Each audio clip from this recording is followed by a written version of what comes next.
berasal dari tempat yang berbeda. Kita juga tumbuh dengan bahasa yang berbeda. Ada bahasa Jawa, Sunda, Minang, Bugis, Batak, Dayak, Papua, dan lain sebagainya. Tapi ada satu bahasa yang bisa bikin kita saling mengerti, yaitu bahasa Indonesia. 1928, generasi muda dari berbagai penjuru negeri mengikrarkan satu nusa, satu bangsa, satu bahasa, yaitu bahasa Indonesia. Sejak saat itu, bahasa Indonesia bukan hanya alat komunikasi, tapi lambang persatuan. Di negara yang punya lebih dari 700 bahasa daerah, bahasa Indonesia jadi jembatan. Bayangkan kalau kita tidak punya satu bahasa, mungkin kita tak bisa saling paham. Dengan bahasa Indonesia, anak Papua bisa diskusi dengan temannya di Sumatera.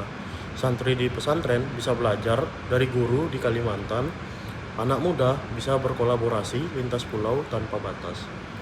Mari rawat bahasa kita, mari gunakan dengan bahasa kita karena bahasa Indonesia bukan sekedar alat bicara, ia adalah identitas, warisan, dan pemersatu bangsa. Seperti yang kita tahu, Indonesia merupakan negara yang sangat beragam. Indonesia terdiri dari lebih dari 17.000 pulau, ratusan suku bangsa, dan lebih dari 700 bahasa daerah.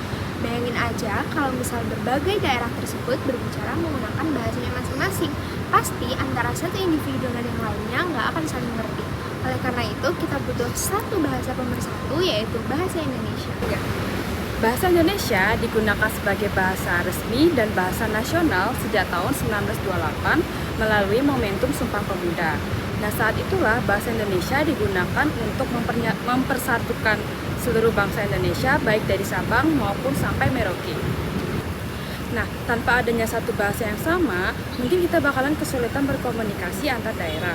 Contohnya, kalau orang dari Kalimantan mau ngobrol dengan orang dari Bali, itu mereka nggak harus belajar bahasa daerah mereka masing-masing. Jadi bisa menggunakan bahasa Indonesia agar kedua pihak itu saling mengerti. Dalam kehidupan sehari-hari, bahasa Indonesia dipakai di berbagai bidang, mulai dari sekolah, kantor, pemerintahan, sampai media sosial, buku pelajaran, berita di TV, dan pidato presiden, semuanya pakai bahasa Indonesia. Jadi semua orang punya kesempatan untuk mengerti dan ikut terlibat.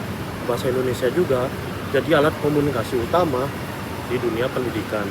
Karena itu, siswa dari manapun di Indonesia bisa belajar dengan bahasa yang sama tanpa perlu penerjemah.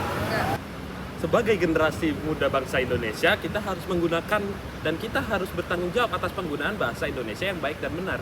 Gak harus selalu formal sih, tetapi yang jelas kita harus menggunakannya dengan baik dan bijak.